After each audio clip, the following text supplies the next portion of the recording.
बिस्मिल्लाहिर्रहमानिर्रहीम। अस्सलाम वालेकुम नाजरीन, मैं हूँ शिराज खान। आप देख रहे हैं प्रोग्राम मंजिल बे मंजिल। प्रोग्राम में वेलकम। मेरे साथ हैं हस्बे मामूल शगुफ्ता अख्तर। कैसी हैं?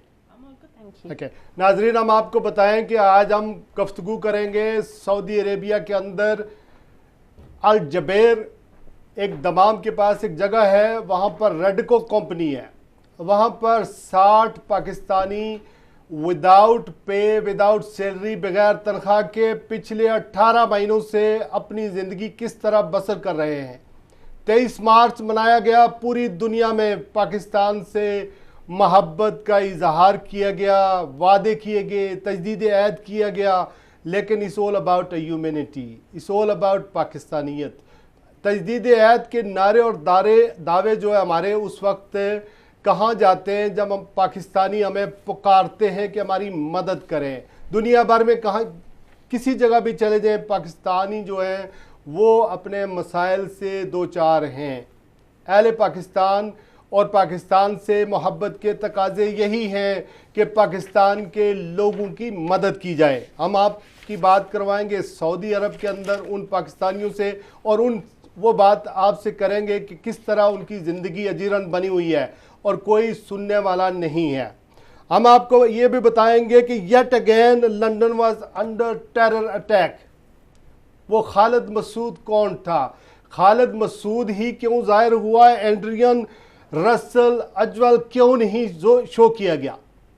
और जब टेरर अटैक हुआ तो हमारी गवर्नमेंट ने, हमारे लोगों ने उसको किस तरह रिस्पॉन्ड किया? और क्या लंदन टेरर अटैक के बाद जो इस्लामोफोबिया है, जो इस्लामी जो मीडिया के अंदर जो नेगेटिविटी या मनफी रुझानात पर खबरें छप रही हैं, क्या उससे या शाया हो रही हैं, क्या उससे मुसलमानों के लिए यूरोप के अंदर, बरतानिया के अंदर हालात हमारे लिए और भी दिगरगू हो जाएंगे, वर्स्ट हो जाएंगे, या उसमें कोई बेहतरी आएगी? और मुसलमानों ने जो रिस्पॉन्स किया है इस टेरर अटैक के बाद, वो कैसा रहा और what need to be more done? हमें कितना वोकल होना चाहिए था?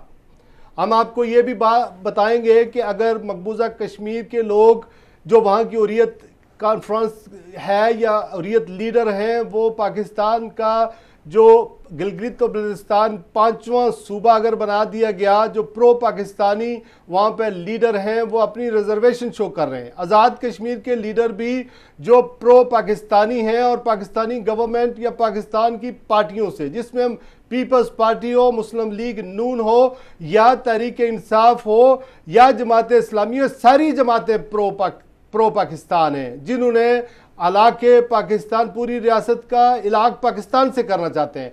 तो वो गिलगित और बल्तिस्तान अगर 5वां सूबा बनाया जाए पाकिस्तान का, तो उसकी क्यों मुखालफत कर रहे हैं? इस पर बात करेंगे। और येट अगेन पाकिस्तान की और कश्मीर की जो सियासी जमातें बरतानिया के अंदर इस वक्त कायम हैं, उनके मकासद क्या है?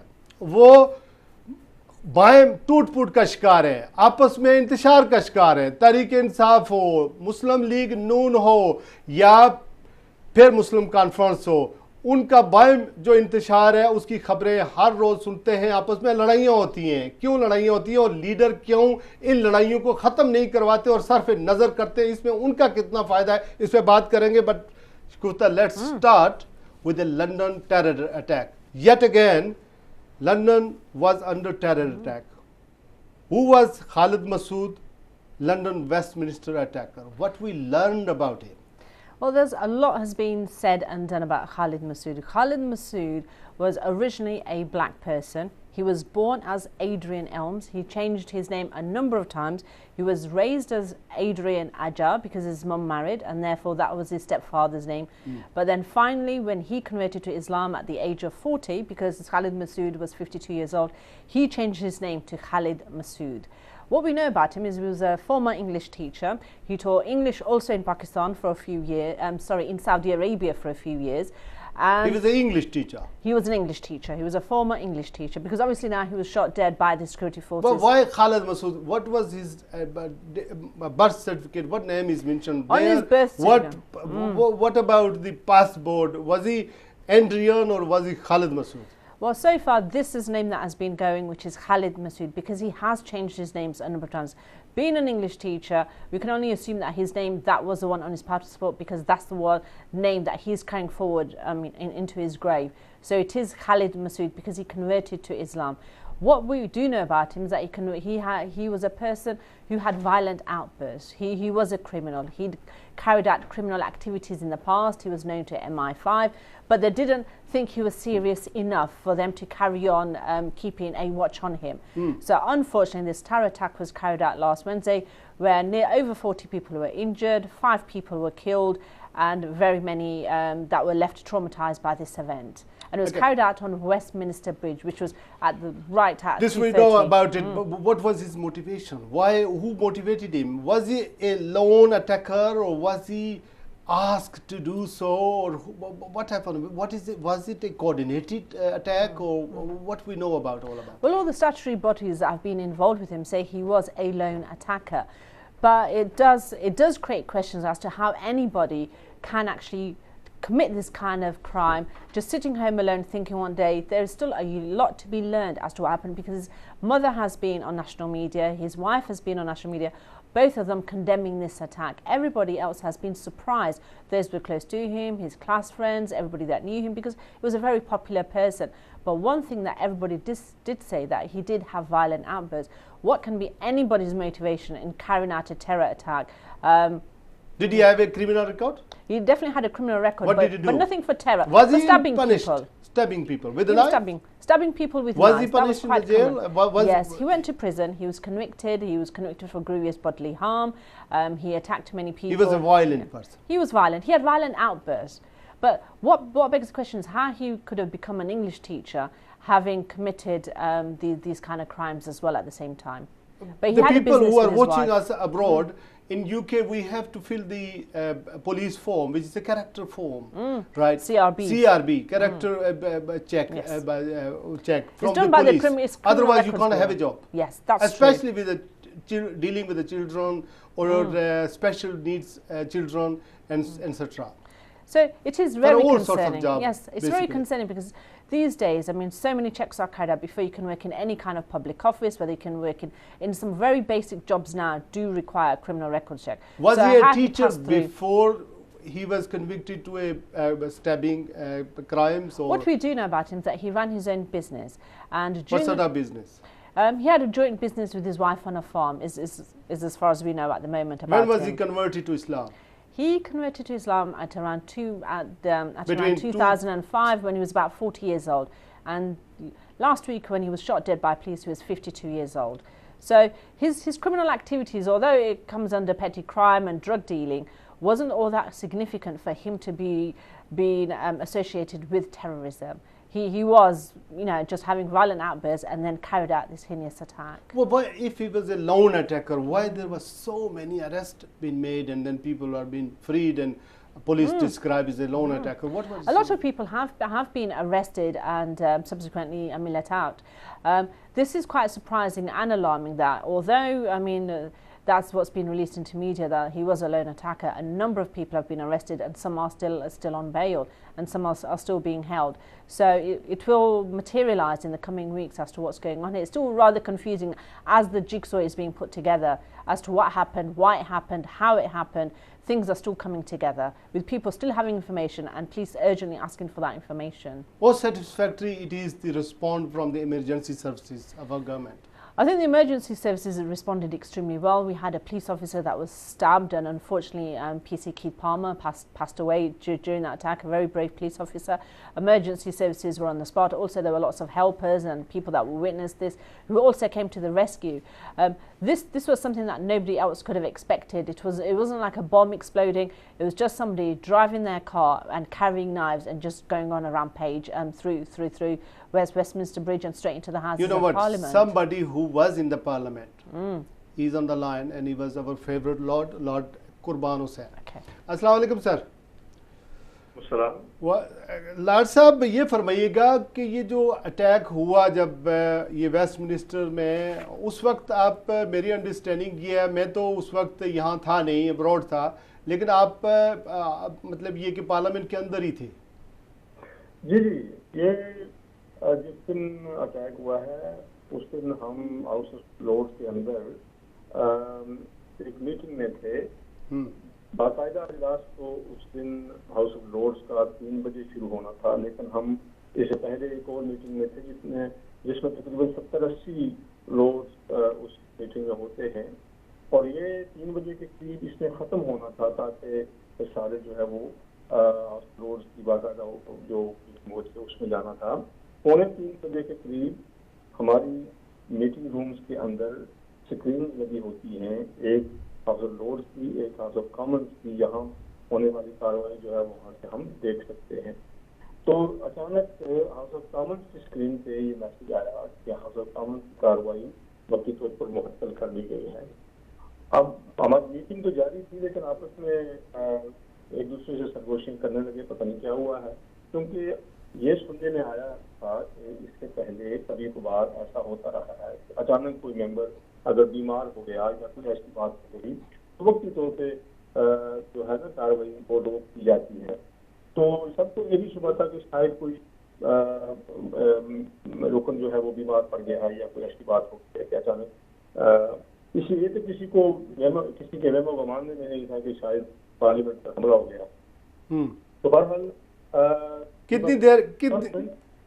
कितनी देर आप अंदर ही रहे फिर इस सारे? सुने वही वहाँ से ये तो थोड़ी देर आपको मैं सबको बता देता हूँ सब कुछ। वो क्या था कि वहाँ जब ये 1-2 मिनट के अंदर अंदर ही, बल्कि 4-5 मिनटों के अंदर ये पता चल गया कि बाहर किसी ड्राइवर ने पुल के ऊपर खड़े हुए लोगों पर गाड़ी जो है वो गाड़ी चढ़ा दी है और कुचल दिया है बहुत सारे लोगों को, और उसके बाद जो है वो पार्लियामेंट के गेट से टकराया है और उसने निकल करके एक पुलिसमैन जो ड्यूटी पर थे उनको कत्ल भी कर दिया है। और इस सारी में जो मुसल्ला पुलिस उन्होंने फायर खोल दिया और उसको मुहिंदेर कर दिया और पार्लियामेंट के अंदर आने से बचा लिया। तो ये होते ही हमें ये ताकीद की गई कि आप अपने अपने कमरों में रहें। तो हम क्योंकि कमरे में तो थे लेकिन मीटिंग में थे, मीटिंग भी खत्म हो रही थी, तो ये भी साथ बताया गया कि हाउस ऑफ लॉर्ड्स की कार्रवाई जो है वो भी मुअत्तल कर दी गई है। तो उसके बाद हमें वहाँ से सिक्योरिटी वाले जो है हम जाकर के रेस्टोरेंट में बैठ गए। रेस्टोरेंट में थोड़ी देर के बाद सिक्योरिटी वाले आए और हमें उन्होंने महफूज मकामात पर पहले एक जगह पर था तो दूसरी जगह पर ले गए, लेकिन 5 घंटे हम वहीं यानी अंदर रहे, जहाँ से ना कोई बाहर जा सकता था ना कोई खाने के लिए जा सकता था। जो लोग शर्ट्स में थे वो शर्ट्स में ही खड़े रहे, अगर से अंदर जिन जगहों पर हमें खड़े थे वहाँ पर ठंडक भी थी। और जो माजूर लोग थे या बीमार जो लोग थे उनके लिए सिक्योरिटी वाले जो है वो मदद फराहम कर रहे थे, उनको जा रहे थे वगैरह की तरफ जा रहे थे। तो बहरहाल जो बाकी लोग थे उनको सिर्फ और सिर्फ पानी की हद तक पानी की बोतल दी जाती थी अगर किसी को जरूरत हो। तो 5 घंटे वहाँ रहने के बाद वो 5 घंटे हमारे लिए कम अज कम इसलिए मुश्किल से गुजरे कि बार बार जहन में ये चीज आ रही थी यार अल्लाह करे खैरियत करो, कोई ऐसा मसला न हो जाए कि कौन क्या पता कौन है, कोई मुसलमान ना निकले, कोई पाकिस्तानी ना निकले, ऐसा न हो ये नजला सारे का सारा उसने तो जो करना था कर दिया, वो तो मर गया, लेकिन ये नजला जो है ये यहाँ रहने वाले जो लोग हैं उनके अंदर गिरे। क्योंकि राइट विंग जो लोग हैं वो तो बहानों तलाश करते हैं हमारे खिलाफ किसी न किसी तरीके से प्रोपेगेंडा करने में, और फिर हम यहाँ माइनॉरिटी में रहते हैं, हमें बड़े मामलात होते हैं।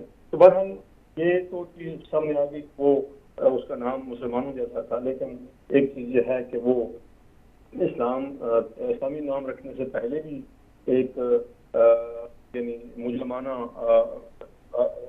का रिकॉर्ड था। उसने कई बार से पहले भी इस तरह की हरकत की हैं जिससे लोगों को नुकसान हुआ, और यानी मजहब चयन करने से उसकी जो असलियत वो नहीं बची, और पता नहीं जो कुछ भी उसके दिमाग में आया उसने ये इतना बड़ा यानी जालिमाना कार्रवाई की जिसकी हर कोई किसी का कोई भी मजहब हो रंग हो हर एक ने मजम्मत की। और कभी Lord Qurban Sahab, Lord Qurban Sahab, what lessons have we learnt from this with Parliament and the House of Lords being on lockdown for 5 hours?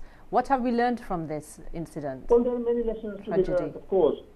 लेकिन क्या है कि ये काम अब इट इज अंडर रिव्यू। जो लोग सिक्योरिटी जिनकी ड्यूटी है वो इनकी पूरी तरीके से अब छानबीन हो रही है और इसका रिव्यू होगा कि what lesson have we learn, क्या क्या कोई इसमें सिक्योरिटी लैप्सेस थी या कोई ऐसा मसला था। लेकिन देखिए एक चीज तो बड़ी क्लियर है, वो ये हो गई है कि कम अज कम वो किसी ऑर्गेनाइज गैंग का हिस्सा साबित नहीं हुआ है, वो एक इंडिविजुअल है। वो फिर उसने कोई बंदूक नहीं उठा रही थी, कोई और बड़ा असला नहीं था, उसके पास एक चाकू है, तो चाकू हर घर में हो सकता है।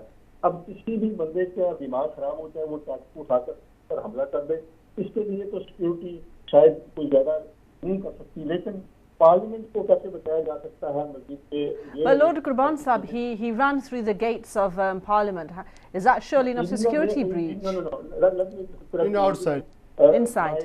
Into the gates. He pressed his car onto the fences, and then he tried to get in on foot where he was stopped, and he stabbed the policeman. Lord कुर्बान साहब, आप ये फरमाइएगा कि जो मुसलमानों ने रिस्पॉन्ड किया है, विजुअल भी हुए हैं, कंडमनेशन भी हुई है, आप जैसे लोग जिनकी आवाज़ है पार्लियामेंट के अंदर भी बाहर भी, हमारे काउंसलर्स हैं, हमारे कम्युनिटी लीडर्स हैं, सब ने कंडमनेशन भी की है, कैंडल विजुअल भी अभी होने जा रहे हैं, कुछ हुए हैं।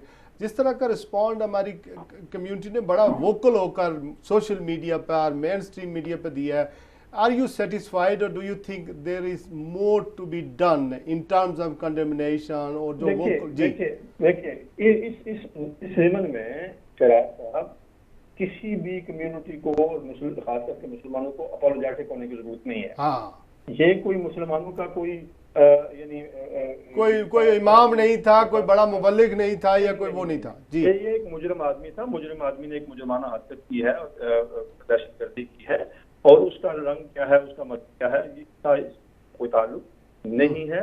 और जहां तक मैं समझता हूँ कि जिम्मेदार लोग जो है, including the prime minister, opposition leaders, सबका निहायत ही मैं समझता हूँ कि जिम्मेदाराना, बड़ा पॉजिटिव, बहुत पॉजिटिव है। जी। और हमें ये देखना है कि जो यहाँ की लीडरशिप है इस मुल्क की, वो इसको कैसे देखती है। और यकीनी बात है कि बड़ा खुश इस लिहाज से हुआ हूँ, सेटिस्फाइड हूँ कि कम अज कम लीडरशिप जो है वो मामला पूरे तरीके से समझती है, और उसने उसकी सही तरीके से जो है वो जो होती है ना आउटलाइन लोगों को देना, वो एक अच्छी उन्होंने रवायत जो है कायम की है। बिल्कुल। हमारे जो एक मेंबर ऑफ पार्लियामेंट है, उन्होंने बल्कि एक मीडिया अपने पाकिस्तानी चैनल को इंटरव्यू देते हुए, अभी पता भी नहीं चला था इसके वेयर अबाउट्स का, पुलिस ने कुछ डिस्क्राइब भी नहीं किया था, कुछ की डिटेल भी नहीं दी थी, तो वो ये ब्लेम कर रहे थे कि सऊदी कहीं मिशनरी था या वहाँ पर इसकी ग्रूमिंग हुई है, इस तरह की बातें हुई। हालांकि मैंने किसी इंग्लिश एमपी को या वो लोग जो मतलब मीडिया पर जो इस्लामोफोबिया से काफ़ी वो ख़बरें नेगेटिव चलाते हैं, मेन स्ट्रीम मीडिया की बात कर रहा हूँ, उन्होंने ऐसा कोई बयान नहीं दिया। लेकिन हमारे एमपी कुछ ऐसे एक आदमी थे जो वो एमपी थे, वो ये कह रहे थे, but you said it quite rightly कि हमें माजरत ख्वाना रवैया नहीं अख्तियार करना चाहिए था, क्योंकि हमारा कोई इससे कोई ताल्लुक नहीं है। ना किसी मजहब से इसका ताल्लुक था, ना किसी नस्ल से ताल्लुक था, किसी को भी माजरत खाना यानी वो अंदाज अख्तियार करने की जरूरत नहीं है। और ये एक और चीज मैं आपको बताऊं, लूटन में हमने ऐसा ही एक इवेंट वहाँ फेथ काउंसिल ने किया था, जिसमें एक पादरी ने, बड़े मशहूर पादरी हैं वहाँ पे, उन्होंने एक बात की थी, वो बड़ी इंटरेस्टिंग बात थी। उन्होंने कहा कि जो हालात सामने आए हैं, जिनसे पता चला है कि ये जो टेररिस्ट था ये लंदन के किस इलाके में ये स्कूलों में गया है या रहा है, इत्तेफाक से वो कहने लगे कि मैं भी उसी इलाके में जवान हुआ हूँ, मैं भी उसी इलाके के स्कूलों में गया हूँ। और उनका कहना यह था कि उस जमाने में, क्योंकि ये भी उसके हम उम्र ही लगते थे, कि उस इलाके में यकीनी तौर पर स्कूल में वो सिर्फ अकेला ही काला बच्चा हुआ होगा उसके, क्योंकि वो वाइट मिडिल क्लास एरिया था जिसका इन्होंने जिक्र किया है कि वो रहता था। और अब इस पादरी जो साहब हैं, इनके मुताबिक मैं कह रहा हूँ, क्योंकि मुझे तो कोई इन्फॉर्मेशन नहीं है, और उनका कहना था, और वो मीडिया पे है, वो आप शायद सोशल मीडिया पर वो देखेंगे भी, उन्होंने कहा कि मैं सरप्राइज नहीं हूँगा कि वो उस बच्चे को जब वो आदमी वो जो बच्चा था तो उस स्कूल में उसको बदतरीन किस्म का हो सकता है कि उसे रेसिज्म का सामना करना पड़ा होगा। हाँ ये बात है। ये बहुत शुक्रिया लॉर्ड कुर्बान साहब, बड़ी पॉजिटिव बात की कि ये जो वायद ऐसा था कि वो एनालाइज किया कि उसका चाइल्डहुड शायद किस तरह गुजरा। और फिर ये कि इन्होंने जो बात की है कि माजरत ख्वाना रवैया में अख्तियार नहीं करना चाहिए। It's not about being apologetic, but it's about learning the lessons from this event. And I think what really comes across, you know, for the Muslim community is that we need to change whatever opportunity there is to change the negative image, the stereotyping that Muslims are associated with terror, with extremism, and that we can do is make sure that we distance ourselves from these kind of terror attacks, and to ensure that the Muslim name is not continue to be tarnished in this way. And I think that one of the positive, unfortunate things that has come from this is that Muslims, everybody has seemed to distance the wider Muslim community from this lone attacker. But yet again, I think we should still learn lessons from this, and to use every platform that can be associated with the Muslim community to ensure that they distance themselves away from any kind of terror attacks. No, but this is clear-cut somebody who has a violent record, even involved in such activities. Somehow he converted to Islam or not. God knows what was his motivation, right? But the thing is that one thing I must highlight, that police has got the record of his phone numbers and where he was making calls and everything. The police can't intercept the WhatsApp. Yes, those are encrypted. That's encrypted. They're encrypted. Yeah. And I think more can be done with these kinds, so to stop these kind of new terror attacks, because obviously now the government has launched into, straight soon after that, is banning tablets and electronic devices onto flights coming from six countries. Our discussion will be carry on in the next segment is about the Saudi Arabia. हमारे जो पाकिस्तानी हैं अभी 23 मार्च बना, और 23 मार्च के बारे में मैं बाद में आपको बताऊंगा कि 23 मार्च असल में क्यों मनाया जाता है। हमारे नारे और दावे बड़े किए गए। बाज़ दफ़ा मुझे लगता है कि जैसे हम एग्जरेट करते हैं, बड़ा चढ़ा कर कहते हैं हम पाकिस्तानी हैं, हम अहले पाकिस्तान हैं, हम पाकिस्तान में दूध की नहरें बहा देंगे, वादा करते हैं। ये बाज़-औक़ात पब्लिसिटी स्टंट होते हैं, और ये हकीकत में इसका बंदे हैं, मतलब जो अपने वतन पे जान, अपनी मदर, अपनी माँ धरती पर जान कुर्बान करते हैं। 1965 में हमने देखा, 71 में हमने देखा, फिर जब वतन के ऊपर बुरा वक्त आया हमारी अफवाज ने, हमारी कौम ने साथ दिया। 1940 में 23 मार्च में जब बड़े सगीर के मुसलमान इकट्ठे हुए, उन्होंने करारदाद मंजूर की, तो एक नज़रिया था, एक क़यादत थी, गैर मुतज़ल्लिल कहते हैं, जो स्टेबल लीडरशिप होती है, वो थी, उसकी एक नज़रिया, एक नारा था, वो थे पाकिस्तानी। उस वक्त हम कौम बने थे, और 1947 में हमने मुल्क हासिल कर लिया। अभी हमारे पाकिस्तानी दुनिया भर में, मैं अभी अब यूरोप से आया हूँ, वो भी बताऊंगा, सऊदी अरब में जाता हूँ, वो भी बताऊंगा, दुबई में जाता हूँ, किस तरह हमारे Pakistani, it's all about Islam, is all about a humanity. Yes. और पाकिस्तानियत is all about to serving the Pakistani people in on the ground, to make them comfort, to give them a job. हमारे सऊदी अरब के अंदर 60 पाकिस्तानी, सिर्फ, बहुत सारे पाकिस्तानी हैं जो इस तरह के हालात पे हैं। वो अल जबैर एक जगह का नाम है, ये दमाम शहर है, वहाँ से थोड़े से दूर हैं। 60 लोग हैं, रेडको कंपनी है, 18 महीने से कोई उनको तनख्वाह नहीं मिली, वो उनको एक कैंप में रखा गया है। वो चाहते हैं हम वापस चले जाएं। वो पाकिस्तान को भी अपील कर चुके हैं, सऊदी गवर्नमेंट को भी अपील कर चुके हैं। अभी उनकी एक, हम आपको फोटो दिखाते हैं और फिर उन लोगों से डायरेक्ट बात आपको कराते हैं। ये हमारे लिए एक्सक्लूसिव उन्होंने भेजी है, ये देखिए, इसकी आवाज़ खोलें जी।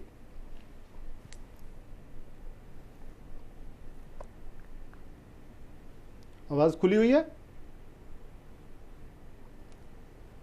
ये जो आप जो फुटेज देख रहे हैं या मजीद देखेंगे, इसमें वो अपील कर रहे हैं उस कैंप के बाहर। But surely this is illegal. Are there no employment rights in there?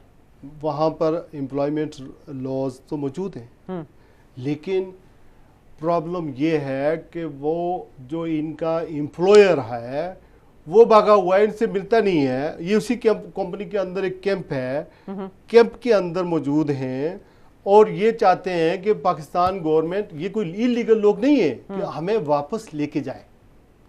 ठीक है, ये दिखाएं जी वीडियो। ये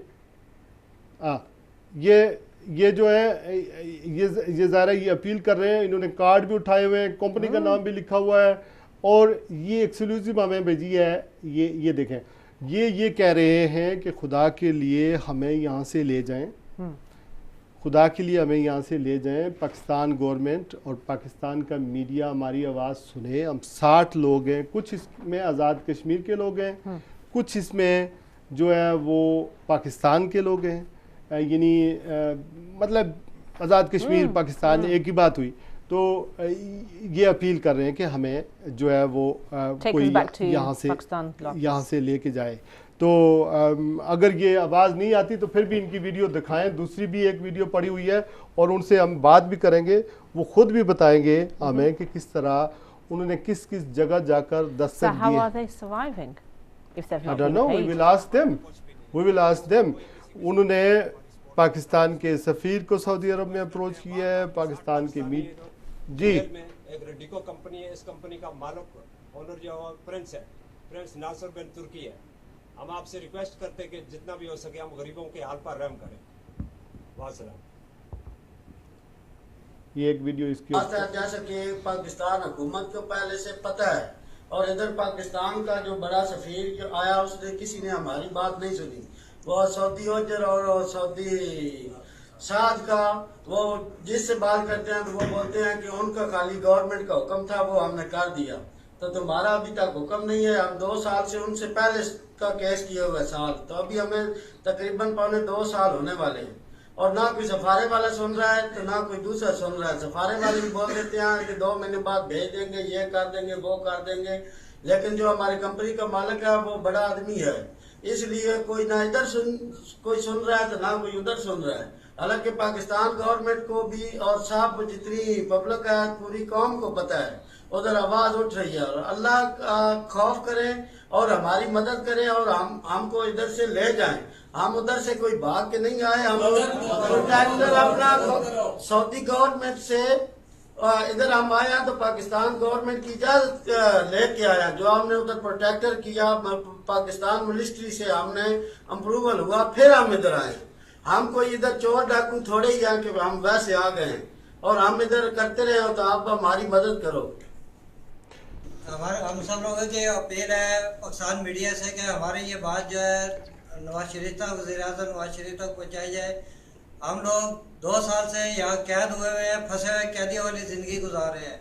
ना हमारे पास अकामा है और ना खाने पीने के लिए कुछ है। खुदारा हमारी मदद करे और हमें यहाँ सऊदीया रेडको कंपनी जुबैल से यहाँ से निकाला जाए और हमें अपने अपने घरों में जो है ना सुरखुरू किया जाए और भेजा जाए। हमारी मदद करो, हमारी ये बात नवाज शरीफ तक पहुँचाई जाए। जी, हमारी ये बात नवाज शरीफ तक पहुँचाई जाए। एक यहाँ से आबद हुसैन है जो वहाँ पर इस वक्त हैं और हम स्काइप पे कोशिश कर रहे हैं उनको बुलाने की, लेकिन टेलीफोन लाइन पर मीन वाइल वो हमारे साथ हैं। अस्सलाम वालेकुम आबद हुसैन। आबद हुसैन साहब, कितने महीने हो गए तनख्वाह नहीं मिली है? अभी आप लोगों का वहाँ पर टोटल कितने बंदे हैं? मैंने 60 बताया। रेडको कंपनी, आपके मालिक जो कंपनी का है उसका क्या नाम है? जी, सबसे पहले तो मैं शराब साहब का बहुत शुक्रिया अदा करता हूँ, जो तकबीर टीवी मदद में उनका भी बहुत शुक्रिया अदा करता हूँ क्योंकि जो हमारी आवाज़ सुनी। तो हम लोग हैं जो पाकिस्तानी है 60 लोग हैं, तकरीबन 15 से 16 महीने है कि हमें सैलरी वगैरह कुछ नहीं मिली और 2 साल से हम लोग के हकामे खत्म। जो हमारा ऑनर है कंपनी की तो नासिर बिन तुर्की नाम है। नासिर बिन जो केस किया नासिर बिन तुर्की नाम है सर। अच्छा, नासिर बिन तुर्की, ठीक है जी, फरमाइए।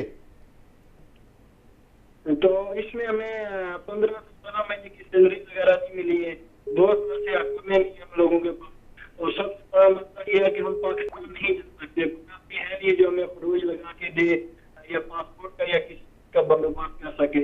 सर हमारी जिंदगी के ऐसे गुजर रही है जैसे भी बदतर जिंदगी हम लोग गुजार रहे हैं, तो आप लोगों की बहुत बहुत मेहरबानी और शुक्रिया अदा करते हैं कि आपने हमारी आवाज़ उठाई। अच्छा ये बताएं कि ये जो आपके पास अकामा नहीं है, तो अकामा वो होता है इजाज़तनामा जब आप ट्रैवल कर सकते हैं, आगे पीछे जा सकते हैं, वो भी नहीं है?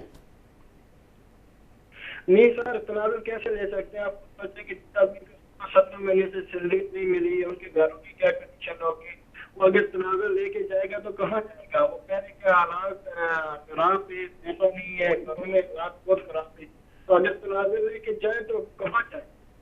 आप किस किस जगह पर आप लोगों ने अपनी आवाज़ पहुंचाने की कोशिश की है? सऊदी एम्बेसी से की है? वहाँ पर क्या मतलब लॉज क्या है, कानून क्या है? आपने पाकिस्तान के सफ़ीर को लिखा, नहीं लिखा, उनको कहा है, ख़त लिखा है या कोई अप्रोच किया है, क्या किया आप लोगों ने? जी सबसे पहले तो हमने जो लेबर कोर्ट है वहाँ से अपना केस किया था, तो यहाँ केस करने के बाद उस दमाम लेबर कोर्ट में हमारा केस चला गया, फिर जाके ले सिर्फ हमने एक केस किया, फिर उसके बाद एक और दमाम के साथ एक चीज किया, उसका नाम है अल-खुबर, तो अल-खुबर में भी हमारा केस है। तो हमने कोई ऐसा जो कानूनी रास्ता है, हमने सारे कानूनी रास्ते अपनाए, लेकिन हमें इंसाफ कहीं से भी नहीं मिला। तो जो हमारे पाकिस्तानी तस्वीर से मंजूर हो पहले, तो उन तक भी ये हमारी बात पहुंच चुकी है। पाकिस्तान के और जो अंग्रेजी के जिम्मेदार लोग हैं उन्हें भी पता है कि क्या है क्या नहीं है। तो एक पाकिस्तान से उस चीज के मिनिस्टर आए थे फजल राशिद साहब, तो उनसे भी बात हुई थी, ठीक है भाई रेपो के हालात वाकयात में, लेकिन किसी आदमी की हमारी मदद नहीं। चलो आपके पास बहुत सारे लोग वहाँ पे मौजूद हैं, हम स्काइप पे कोशिश कर रहे हैं, अगर आप टेलीफोन बंद करें और स्काइप का आंसर करें तो हम आपसे बात मजीद उन लोगों से भी कर सकें जो बाकी वहाँ उस पर मौजूद है। आप आंसर करें स्काइप के ऊपर, ठीक है?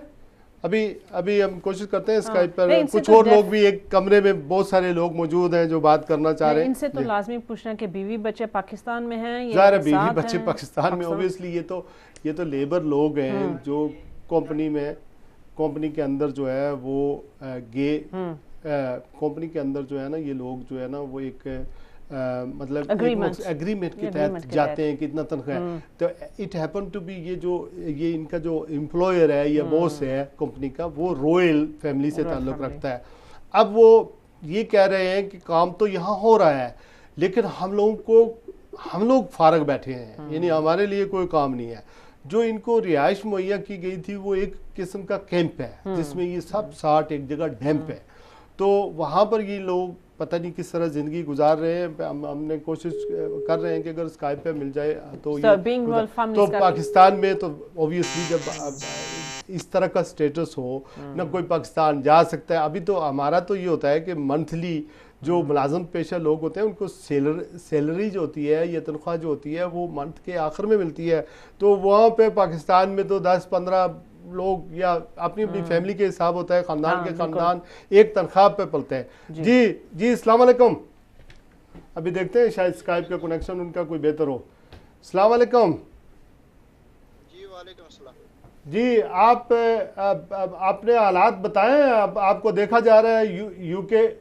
कैमरे को दूसरी तरफ करें ज़रा से, आपकी तस्वीर जो है वो ज़रा क्लियर हो जाए, उसको ज़रा सेंटर में करें तो बाकी लोग ज़रा ज़्यादा क्लियर नजर आएंगे। जी बोलें, चौड़ाई में रखें इसको, मोबाइल को चौड़ाई में रखें तो फिर आप सही नजर आएंगे। हमने जो केस अच्छा वो बेचारों का वहाँ पे कनेक्शन जो है ना वो इतना सही नहीं है। चलो आप लोग बताएं कि आप लोगों का अभी क्या प्रॉब्लम है, हुकूमत पाकिस्तान क्या कर रही है, सऊदी अरब की क्या कर रही है?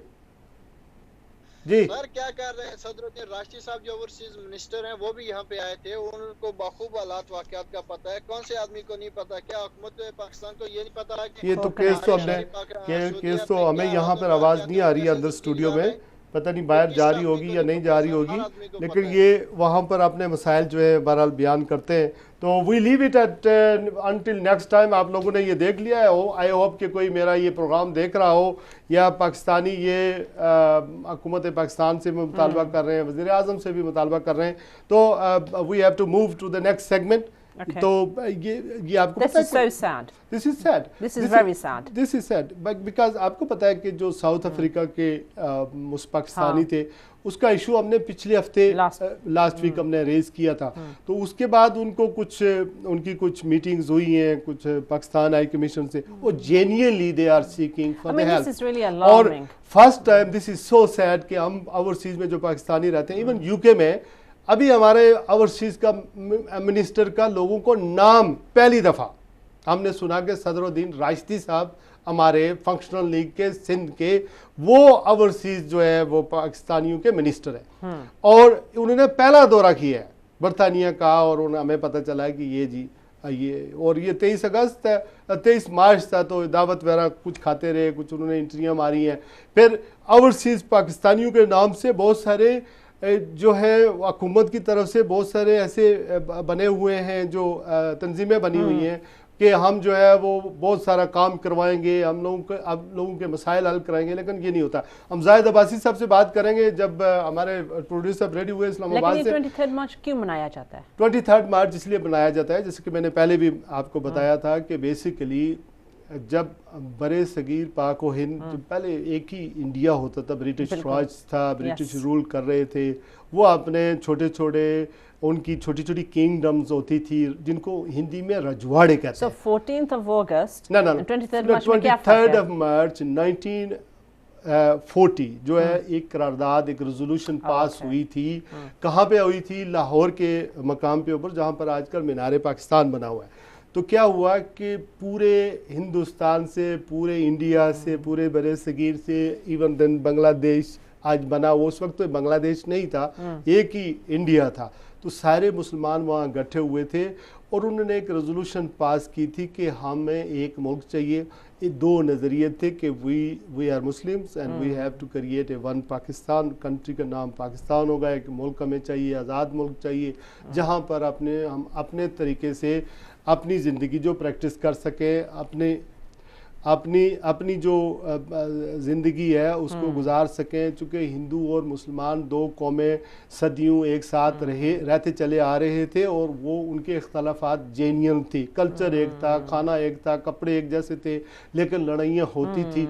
तो इस वजह से वो सारे जोग दर जोग इकट्ठे हुए और एक क़यादत थी कायदे आज़म मोहम्मद अली जिन्ना, और एक पार्टी थी मुस्लिम लीग, ऑल इंडिया मुस्लिम लीग, उसके झंडे के तले नीचे हुए और उन्होंने एक रेजोल्यूशन पास की। और विद इन 7 ईयर्स वो जो रेजोल्यूशन या करारदाद पास हो गई, तो विद इन 7 ईयर्स 14 अगस्त 1947 को दुनिया के नक्शे पर पहला मुल्क एक नज़रिए और एक नज़रिए के तहत जो है हमने हासिल किया। जाहिद अब्बासी साहब बहुत सीनियर जान दीदा सरदार मोहम्मद अब्दुल कयूम खान साहब जो आज़ाद कश्मीर के जो है वो सदर भी रहे, वज़ीर आज़म भी रहे, बड़े बड़े इंटेलेक्चुअल शख्सियत थे, अल्लाह ताला अपनी ज्वाले रहमत में जगह दे। उनके साथी हैं, इन्होंने किताबें भी लिखी हुई हैं, बड़े अच्छे कॉलम लिखते हैं। हमारे कानूनदान बहुत सारे हैं जिसमें बाबर अवान हैं, दूसरे उनके साथी हैं। जाहिद अब्बासी साहब इस वक्त रावलपिंडी में हमारे साथ लाइन पर मौजूद हैं। अस्सलाम वालेकुम जाहिद अब्बासी साहब। बहुत शुक्रिया हजूर, आपने वक्त निकाला हमारे इस प्रोग्राम में शामिल होने के लिए। मैं ये बात कतन समझने से कासर हूँ कि गिलगित बल्तिस्तान के लोगों को अगर राइट मिले, वहाँ उनको असम्बली मिली, वज़ीर आला मिला, गवर्नर मिला, तो वो लोग ये सारा कुछ अब इंजॉय कर रहे हैं। अगर पाकिस्तान इसको 5वां सूबा बना लेता है ऑफिशियली, जैसे कि कुछ ऐसी खबरें हैं कि इस तरह का प्लान हुआ है और सूबा डिक्लेयर किया जाएगा। इंडिया ने तो मुखालफत किया कि चूँकि इंडिया पाकिस्तान के अंदर जो कश्मीर है उसको या पूरे कश्मीर को अपना अटूट अंग करार देता है, लेकिन पाकिस्तान नवाज जमातें जिसमें सारी रूलिंग जमातें हैं, मुस्लिम कॉन्फ्रेंस हो, पीपल्स पार्टी हो, मुस्लिम लीग नून हो, किसी में दम खम नहीं है कि ये कह सके कि नो, मतलब हम तो अपनी वफादारी का वो सब कुछ करते हैं और फिर हालांकि पाकिस्तान की करारदाद भी मंजूर हो चुकी है। तो आप लोगों का क्या लॉजिक है कि आप 5वां सूबा ये जो है वो अगर बन जाता है? जी वही काम है जो हिंदुस्तान ने मकबूजा कश्मीर को अपने साथ चलाने के लिए किया है जी, तो हम भी वो कराएंगे तो कश्मीर का जो डिस्प्यूटेड स्टेटस है वो खत्म हो जाएगा। किस तरह खत्म हो जाएगा, कुछ इस पे लाइट कोई रोशनी? जी, तो इससे पहले मियां साहब ने मुस्लिम कॉन्फ्रेंस को तोड़वाया जी, इक़्तिदार के हुजूम से, रियासती दहशतगर्दी से मुस्लिम कॉन्फ्रेंस को तोड़ा था कश्मीर में। ये मुस्लिम कॉन्फ्रेंस जो वाइस रियासती जमात थी, जिसको तोड़कर मसला कश्मीर खत्म करने की साजिश है। ये मसला खत्म करना इतना आसान नहीं है। अगर इस ज़मीन में जो कुछ वो करना चाहते हैं, सबसे पहले हुर्रियत कॉन्फ्रेंस के साथ मशवरा करें। मियां साहब को चाहिए अब्दुल गनी भट्ट को बुलाएं पाकिस्तान, उसके साथ मशवरा करें। वो तो फिर वो दानिश की एक बहुत बड़ी शबीर शाह के साथ टेलीफोन से बात करें। ठीक है, ये इस तरीके से बुलडोज करके आजाद कश्मीर को या गिलगित को पाकिस्तान का सूबा बनाना, ये पाकिस्तान के साथ दुश्मनी है। कि हिंदुस्तान को रिलीफ देने वाली बात है कि कश्मीर को मसला हमने खत्म कर दिया है। अब आपने देखा है जी, वानी के शहादत के बाद मकबूजा कश्मीर की सूरत क्या हो गई है। नहीं, मैं ये समझने से जाहिद साहब ये समझने से कासर हूँ कि कश्मीर की मुतनाज़ा हैसियत किस तरह जो है वो ख़राब हो जाएगी, पोजीशन ख़राब हो जाएगी अगर पाकिस्तान गिलगित बल्तिस्तान को सूबा बना देता है। यूएनओ की करारदादें क्या है, उसके मुताबिक ना हिंदुस्तान मकबूजा कश्मीर को अपना हिस्सा बना सकता है, ना पाकिस्तान को अपना हिस्सा बना सकता है। तो अनऑफिशियली तो है कश्मीर का वक्त है, नहीं अनऑफिशियली तो वह है ही, वही कुछ है सारा कुछ। कॉन्स्टिट्यूशन पाकिस्तान का हिस्सा बनाने से पहले मशवरा करना चाहिए। सही है, कश्मीरी क़यादत के साथ। सही है। तो आप समझते हैं कि कॉन्स्टिट्यूशन जो है उसमें अगर अमेंडमेंट करके फिर वहाँ पर किया जाए, उसके बाद ये सूबा बनाया जाए तो ठीक है, अदरवाइज ना बनाया जाए। जब तक कश्मीरी क़यादत ना इनको इजाजत दे, इस वक्त तक ये नहीं करना। नहीं, कश्मीरी क़यादत में मैं हजूर मैं एक बात बताऊं, कश्मीरी क़यादत कौन सी, किस में दम खम है इतना? क्या राजा फारूक हैदर मियां नवाज शरीफ को कह सकता है कि नो? क्या सरदार अतीक अहमद खान साहब जब इक़्तिदार में थे, मुस्लिम कॉन्फ्रेंस इक़्तिदार में थी, तो मुशर्रफ जो चाहता अगर उनके फार्मूले हैं, जो कुछ उन्होंने दिए उस पर हमने यस कहा था, हम नो नहीं कर सकते थे। इसी तरह पीपल्स पार्टी जब इक़्तिदार में थी पाकिस्तान में, तो आज़ाद कश्मीर की पीपल्स पार्टी चौधरी मजीद सब कहते थे कि मैं तो मतलब है ही वो, मतलब है वो अपने आप को मुजावर कहते थे गड़ी खदा बख्श का। तो किस में दम खम होगा? हुर्रियत कॉन्फ्रेंस के वो लीडरों पर आपकी नज़र है जो बेचारे साल के 9 महीने तो जेलों में रहते हैं। कौन सी कश्मीरी क़यादत इसको रेजिस्ट करेगी? वो इस मुसीबत में भी पाकिस्तान का परचम लेकर चल रहे हैं। आप देखें 23 मार्च को तरह मकबूजा कश्मीर में ह्यूमन पाकिस्तान बना है, इसी को मिसाल मिल सकती है जी। तो आपके गोली की नोक पर जी जी जी कम से कम मियां साहब को इस मामले में अब्दुल गनी भट्ट और सरदार अतीक से मशवरा करना चाहिए, बुलाकर मशवरा करना चाहिए, क़यादत को एतमाद में लेना चाहिए और फिर फैसला करना चाहिए। ये आप इंडिपेंडेंट एनालिस्ट की हैसियत से बात कर रहे हैं या आप बहैसियत मुस्लिम कॉन्फ्रेंस के रहनुमा की हैसियत से बात कर रहे हैं? मैं मुस्लिम कॉन्फ्रेंस के कारकुन की हैसियत से भी ये कह रहा हूँ। अच्छा, आप कुछ तजवीज़ दे रहे थे कि जो मकबूजा कश्मीर में पैलेट गन से जिन लोगों की आंखों की रोशनी चली गई, बेनाई चली गई, उसके बारे में हुकूमत पाकिस्तान या बरतानिया की हुकूमत या ओवरसीज जो पाकिस्तानी है वो अपनी हुकूमतों से क्या मुतालबा करें? आप क्या कह रहे थे? मेरा ये मुतालबा है कि बरतानिया की हुकूमत को एक मेडिकल मिशन भेजना चाहिए वहाँ, उन लोगों की आंखों का जायजा लेने के लिए, जिन लोगों का इलाज हो सके। हुकूमत बरतानिया को, सऊदी अरब की गवर्नमेंट को, कतर और यूएई की गवर्नमेंट को उनका इलाज स्पॉन्सर करना चाहिए। दुनिया की किस मुल्क में भी उनका इलाज मुमकिन हो। डॉक्टरों की एक टीम भेजनी चाहिए जो ये जाकर देखे कि ये पैलेट गन से जिन लोगों की आंखों की रोशनी चली गई, बेनाई चली गई, उनको कैसे वापस जो है वो दी जाए। और अगर एक आदमी का इलाज भी हो जाए, ये भी इंसानियत बड़ी खिदमत है। ये अच्छी तजवीज़ है माशाल्लाह, अच्छी। लेकिन हमारे पास इतना विजन नहीं है हजूर। हम दावतें देते हैं, हम इस्तकबालिये करते हैं, हम अपने लीडरों को पाकिस्तान में बरादरियों की और हलकों की सियासत करते हैं। हमारे पास इतना विजन नहीं है कि हम इंसानियत के लिए हैं लोग मौजूद। मैं ये नहीं कहता हूँ सबको, लेकिन जो हमारे कश्मीरी लोग यहाँ रहते हैं वो अपने वसाइल तो इन चीज़ों पे जो है वो सर्व कर रहे हैं।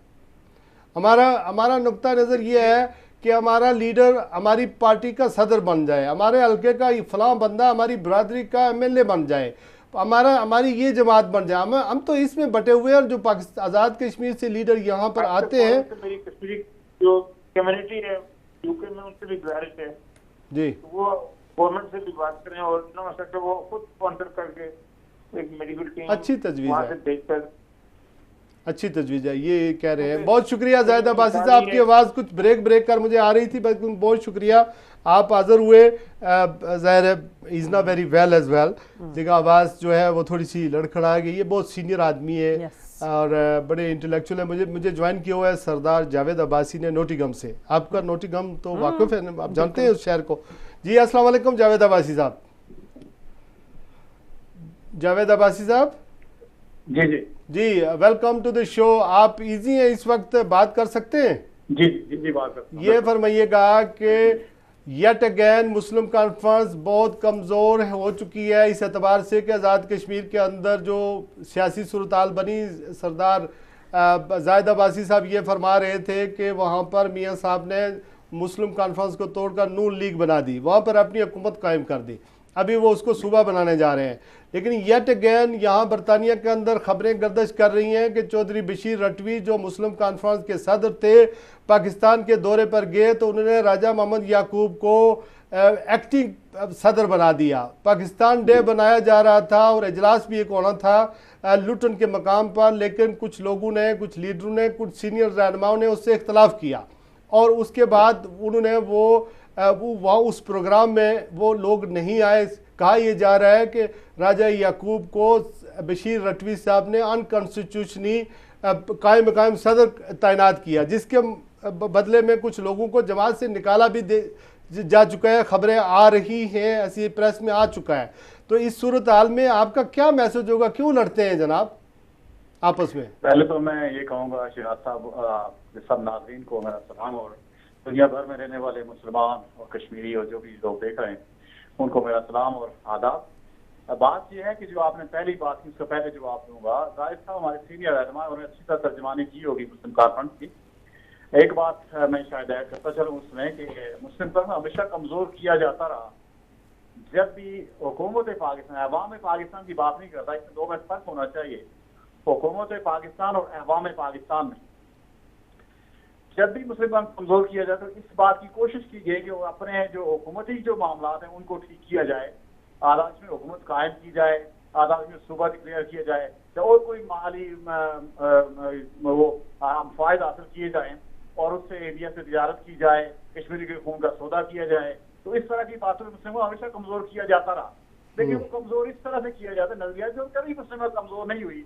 रियासत की बरतानिया के ऊपर आज जावेद भाई का वक्त बहुत कम है, बरतानिया के ऊपर आज ये जो इख्तलाफ हो रहे हैं इसके बारे में आपका मैसेज क्या होगा? मैं to the very end Javed भाई, टू द वेरी एंड है। जी जी, मैं ये कहता हूँ कि ये जमहूरियत में इख्तलाफ हो रहा है तो हुस्न होता है। रफी साहब ने जो इकदाम किया वो कुछ ज्यादा अरसे के लिए यहाँ से बाहर थे।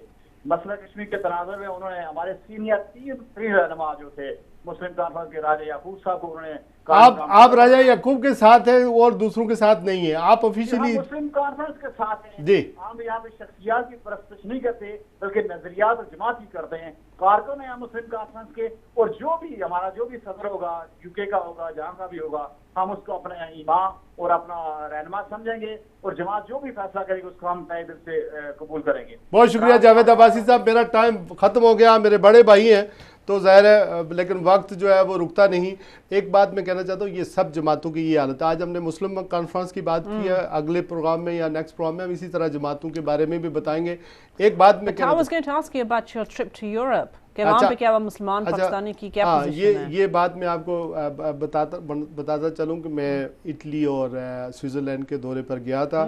वहाँ पर एक तो हमारे तहरीक कश्मीर और जमात इस्लामी के लीडरान हैं जिनमें खलील भट्ट हैं, हमारे ये अरशद तनवीर शेख साहब हैं जो तहरीक कश्मीर के वहाँ पर ब्रेशिया में सदर हैं, और इसी तरह ये जो हमारे शरीफ अब्बासी साहब हैं मुस्लिम कॉन्फ्रेंस के इटली में सदर हैं, इसी तरह महमूद शरीफ साहब हैं जमात इस्लामी के सदर हैं। तो ये अंसर भट्ट साहब हैं, बिजनेसमैन हैं बहुत अच्छे।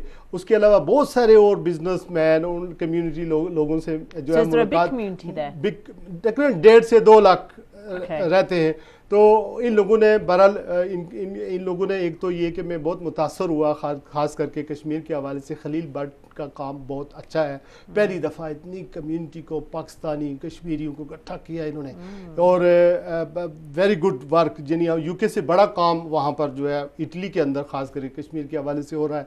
इसी तरह बिजनेस कर रहे हैं लोग, बहुत अच्छी तरीके से बिजनेस कर रहे हैं, लेकिन everybody is worried about Pakistan कि हमारा पाकिस्तान फले फूले, वहाँ अमन हो, वहाँ तरक्की हो। इस इज़ ऑल अबाउट पाकिस्तान। वहाँ पे वो उनको अपनी जो ज़िंदगी है वो पाकिस्तान की तरफ वो उन्होंने रजू किया कि वो ये कह रहे थे कि हमारा मैसेज कह देना, फैला देना कि हम पाकिस्तान में अमन चाहते हैं, सुकून चाहते हैं, हम चाहते हैं अच्छी क़यादत आए जो इस मुल्क के साथ इंसाफ करे। इसी पे हमारा प्रोग्राम ख़त्म हुआ चाहता है।